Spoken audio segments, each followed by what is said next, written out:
What's up, y'all? It's your boy Vinnie-Dangerous, and I'm back with another installment of Dangerous Minds. And this week, I'm gonna do the inverse of last week's episode. Last week, I gave you my top 10 favorite albums of 2018. If you haven't already seen that, please hit the link in the little gimmick above and, support that video as well. But that was my favorite albums of 2018. This week, I'm gonna give you my 10 most disappointing albums of 2018. Now let me go ahead and clarify this from the jump, that just because these albums are on this list don't necessarily mean that these are bad albums. These are albums that, when I think about the artists that created these albums, when I think about the kind of like the level of quality that they've given me, or just kind of like the hype surrounding it, like the teaser tracks, the promotion, just the conversations around this album was so big, was so vast, that going into it, I was expecting something that obviously did not meet the expectation. So this is just my opinion. So if you don't agree, you can leave any type of comment, you nasty or otherwise, in the comment section. But at the end of the day, you're not changing my mind.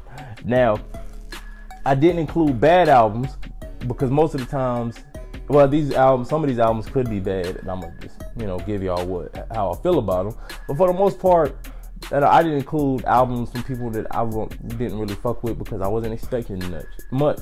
So it'd be stupid for me to be disappointed in somebody that I already don't expect much from. But this was actually a great year for music. There was not really too much that came out this year that I could feel like was disappointing. It took me a while to even put together this list, just because there was so much great music out there. It was hard for me to really put together an album that disappointed me. But I do have 10 here that I'm gonna go ahead and have a conversation with you about now. So let's go ahead and get started. Number 10 on my list is Freddie by Freddie Gibbs. I just became a fan of Freddie Gibbs maybe about a couple years ago. I really loved his You Only Live Twice EP. Went back and listened to his collab project with Madlib. His collab project this year with Currency and Alchemist was one of my favorites of the year that made my honorable mentions list, that is on the Instagram at Dangerous Minds YouTube. Just shameless plug right there. But this project to me kind of just stuck out. From what I've heard in interviews and seeing what he was talking about on Twitter, it just kind of seemed like this project was him just having fun. And there's stuff that I like about this project, especially this on Automatic, which is definitely one of my favorites of this year. But as an overall project, and considering his other projects that is in his discography, I was a little disappointed. Just a little bit. I really don't have much else to say about it other than, it didn't live up to the expectation I had, especially from his last few projects. Alright, so moving on to number 9, we got Milky Way by Baz. Kind of the same thing with the Freddie project, that the Baz album, while it wasn't bad, it just wasn't memorable. Especially after songs albums like Too High to Riot. He has, his songs he put on the collabs he did with the Revenge of the Dreamers projects. There's a certain level of, quality you expect from Dreamville artists, and especially Baz, since I was such a big fan of his last project. This one, besides the intro, the first 4 tracks is dope. The intro, Front Desk, Tribe with J. Cole, and then the song with A$AP Ferg was really dope. But then after that, it just kind of just becomes elevator music to me. Another one was really sad. The production felt a little bland. There was nothing besides those 4 tracks that I would even consider going back to. And even those 4 tracks, what I said are dope, wasn't really much that I really wanted to go back to besides the song with J. Cole or the song with A$AP Ferg. Other than that, wasn't really too much that I was really itching to go back to. So that's why this one made this list. For number 7, I'm gonna do the Mai Tai album by Jeremiah and Ty Dolla $igns. This was a curious one. in the fact that I'm not really a big fan of Jeremiah, but I'm a big fan of Ty Dolla $ign's. So I kind of went into it with the kind of like 50-50 type of expectation, or like kind of hype. So it wasn't really too disappointing, but it still was disappointing. Like I'm really 50. My hype was 50-50 for it. So it kind of like the results naturally ended up being 50-50. Like I loved half the album and I didn't like the other half. And considering that it's a short 9-song EP, that really sucks. Like I said, I'm a big fan of Ty Dolla $ign's. I loved his last project, Beach House 3. Before that, I loved The Campaign, and then I loved I really love Free TC. That's one of my favorite albums of the last few years. So I had like high hopes for it, and I could hear the songs that felt like they might have been more influenced by Ty Dolla $ign's, and those are the ones that I really loved, especially The Light, the single that came off of this project. But then the songs like Going Through Some Things, and really I can't really remember too much else. I really love the song with 2 Chainz and Chris Brown, and then the song with them in French, that's really dope. But I mean, it's a 9-song project, and I'm only really feeling 3, maybe 4 songs, if I can remember a 4th one. That should tell you everything you need to know. Yeah, so the next album on this list, I really didn't have much else to say about the other one. The next album on this list is Light of Mine by Kyle. I'm a little hit or miss with Kyle. Like, I really loved his earlier stuff, especially like tracks like Fruit Snacks and Patron. You know, I felt like it was pretty dope. But once he got kind of like his studio projects and like his like official radio singles or whatever, it got really sugary. It got really like a little corny to me, honestly. Like, I can't really think of a better way to put it other than it kind of came off a little corny. And I really liked his first project, his first studio album, more like, but I felt like everything I didn't like about his first studio album was magnified on this album.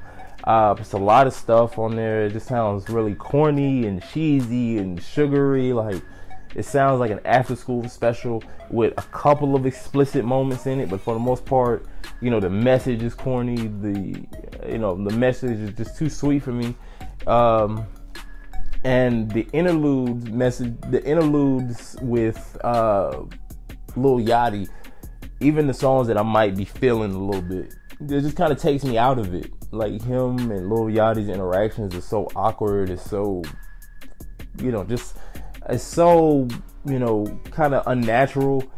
It just comes off like real awkward and weird and whatever. It kind of just takes you out of the moment. When you do find something you like, it takes you out of it to where you're like, I could have done without this.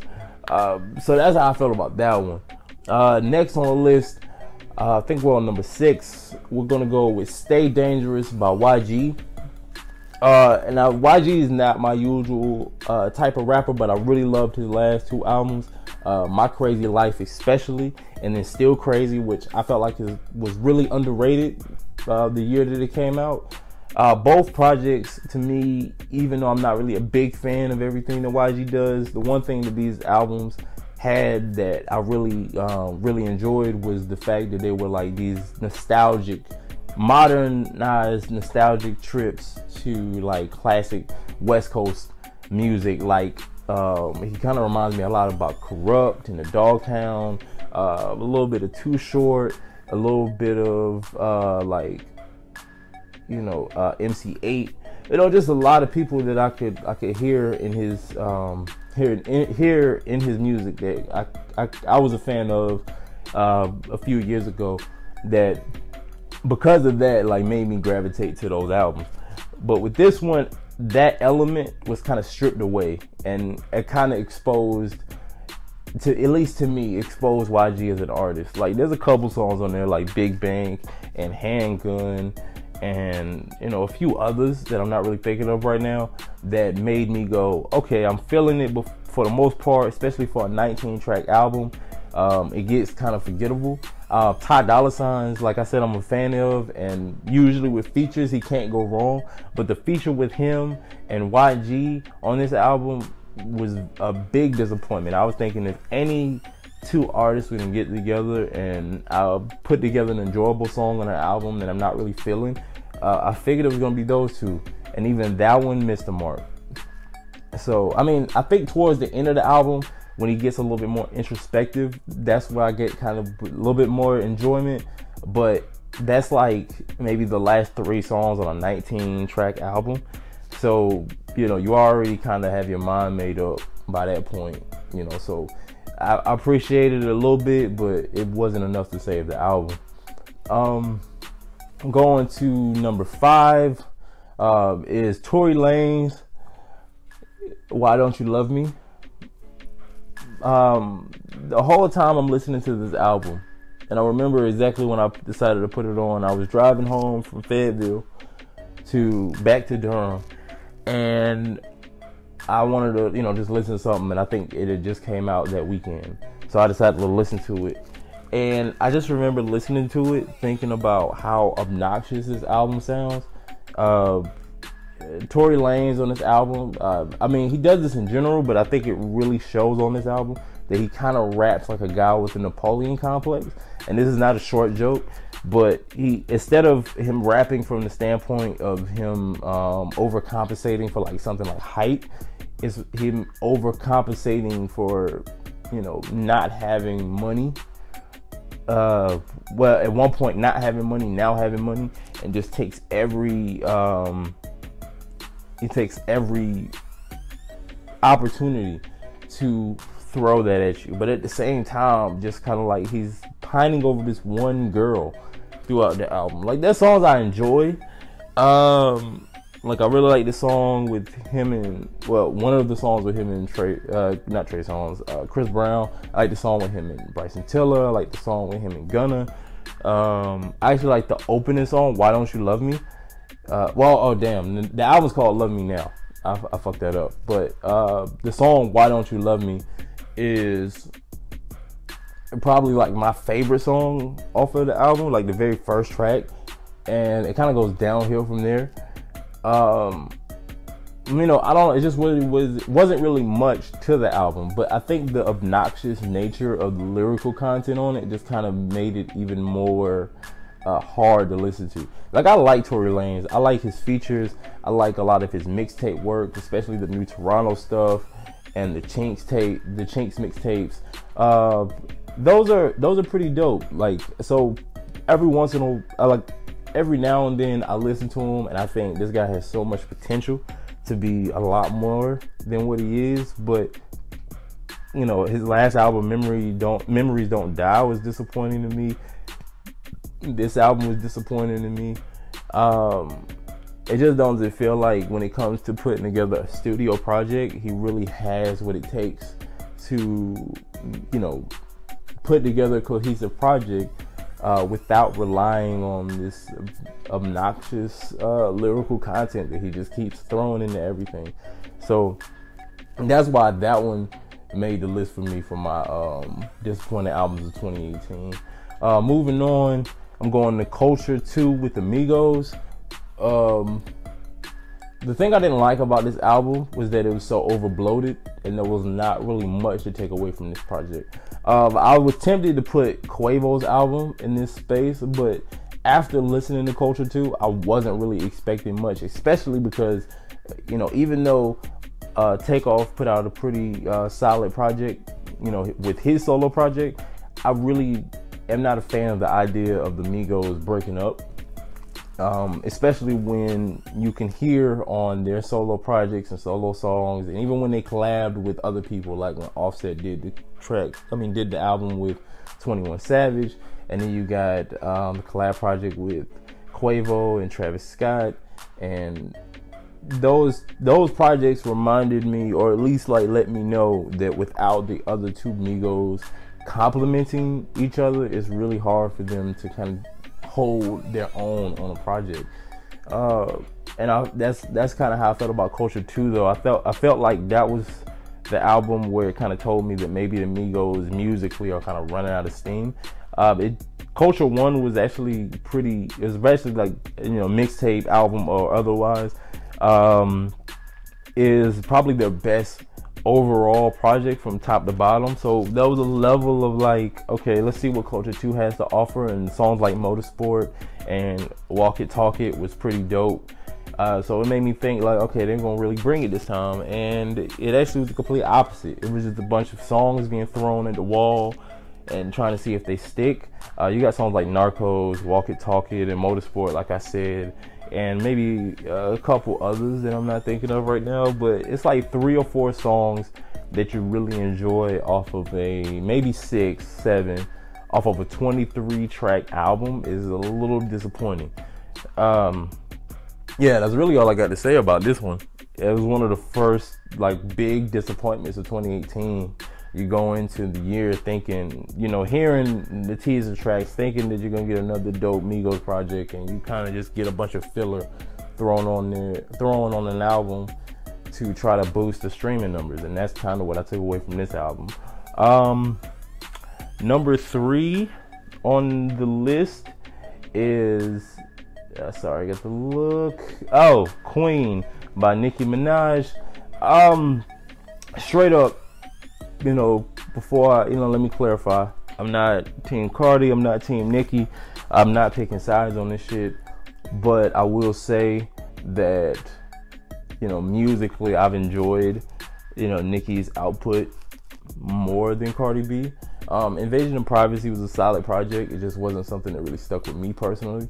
But with everything going on with Cardi, you know, the Meek Mill situation, her rumored beef with Drake and, you know, people in Young Money, and just her overall reputation being dragged through the mud, like, of her being like somebody that holds, you know, people down, her embracing the villainous side of, you know, what people are saying about her. I felt like she had to really bring it. There was a lot of hype going into Queen, a lot of conversations about this being her best work yet. Nicki's on a whole nother level. Like songs like Chun-Li and Barbie Teens may have not been people's favorite things, but to me it kind of gave me hope that maybe Nicki's gonna be more of a rapper and less of a pop artist on this album. And I was kind of right, because there's a lot more rapping. It's not a lot of pop on this album like she's had on previous projects. But this album, I felt like did the bare minimum of everything that it could have. The biggest disappointment about this album is there are a lot of missed opportunities, from the collabs with Lil Wayne and Eminem to, you know, certain song concepts that I felt like could have really been fleshed out a little bit more, a little bit, if they would have been done a lot better. It might have made this a very great album, but it ended up being a very disappointing and, you know, to be completely honest, a bad album to me. The only song that I took away from this album that I really enjoyed was the song with her and Foxy, which honestly was the song that I was kind of the least hyped for when the track list came out. Foxy Brown sounds way better than she's sounded in years, and Nicki was on point. And the beat, the production, just everything about that song, if there was more of that on this album, or at least the level of effort that was put into that track was put into the rest of the album, then we might be still talking about Nicki Minaj's album as one of the best of 2018. But I felt like it was one of the worst, and especially one of the most disappointing albums of 2018, just because I felt like there was a lot of like missed opportunity. There wasn't a lot of effort put into this album that I felt like it warranted, and I just overall think that the final product was very disappointing. The whole beef with her and Travis just kind of highlighted it more, because both albums came out the same day, and Travis puts out one of the best albums of this year, and Nicki simultaneously puts out the worst, one of the worst, not the worst. So that's why that one made the list. Moving on to number 2 is a project that I think is going to cause a little bit of debate. I'm not saying that this album is bad, but when you think about the level of talent and star power that is, you know, on the table with these two artists coming together for the first time, there was a lot of hype around that. I mean, there was a lot of expectation building up for years, and we finally get an album from Jay-Z and Beyonce, the Carters, Everything Is Love, and it just kind of felt like there was supposed to be more. Other than Ape Shit, which was phenomenal, like that's one of the best songs of this year. Production, Beyonce, Jay, everybody's killing it on that one. Other than that song though, there's really not too much that you remember from this album. I really enjoyed the song with them and Pharrell, but even that one, you know, kind of just felt like standard Pharrell. And you know, that's pretty much it. Like everything else wasn't bad. Like it's not a bad album at all. It's just kind of forgettable. Just consider this. Think about how epic it was supposed to be that Jay-Z and Beyonce were coming together for the first time on an album. They've collabed together. They've made crazy hits like Deja Vu and Crazy in Love. That you're expecting something monumental when they came together. And I just kind of felt like it was average. Just consider this, how big that was supposed to be. And by the time Drake's album came out, that album just flew under the radar. You might have still been hearing Ape Shit on the radio. You might have still been hearing, you know, that song in particular making the rounds and, you know, doing numbers. But other than that, there wasn't really much to come off this album that really stuck with anybody this year. I almost forgot this album came out until I started putting this list together. And that shouldn't be the case for a Jay-Z and Beyonce collab album. But that's not the most disappointing album of 2018. The honor of that, the most disappointing album of 2018, in my opinion, Kanye West, Ye. Now, political shit aside, even though I do think that his political antics, his antics in general on TMZ and Trump and all the other stuff, came together to ruin this album. Ye was redone after the TMZ incident, so the album sounds rushed. And when you think about the level of quality that Kanye West puts together in his music, just think of his discography. This is the guy that made My College Dropout, Late Registration, Graduation, My Beautiful Dark Twisted Fantasy. Even experimental albums like 808s and Heartbreaks and The Life of Pablo are regarded as some of the best pieces of hip hop to come out in the last couple of decades at this point. And, you know, besides Yeezus, this is the only album that I feel like did not meet that level of quality that Kanye West is known for. I didn't like Yikes. I love the song. I think it's called Ghost Town, that he's talking about his daughter. And it's the very last song, so I don't know if that's the right that's the right title of the song, but it's the very last song on the album. That's really the only song that I took away from this that was really that enjoyable. Everything. And then when you think about before all of the bullshit, the hype when Kanye West put out those tweets saying that he was putting out these projects, and besides Daytona and Kids See Ghosts, which I think are very, very solid to great projects respectively, Tiana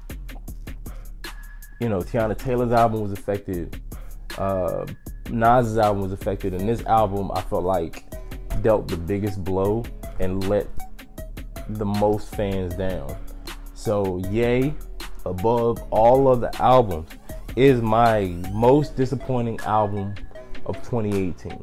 But let me know what you think. Leave a comment in the comment section below. How do you feel about my choices? Is there any other albums that you thought should have been included on this list, or albums that were disappointing to you for 2018 that I did not mention? Please leave a comment below. Subscribe to the channel. Check out my album that came out a couple of months ago, Dream to Escape Hell, that's available on all streaming sites and at www.Vinnie-Dangerous.com. I'll leave links in the description below. Follow the social medias. But other than that, tune in next week for my final episode of 2018 and the third episode of season 3 of Dangerous Minds. Until next week, peace, love.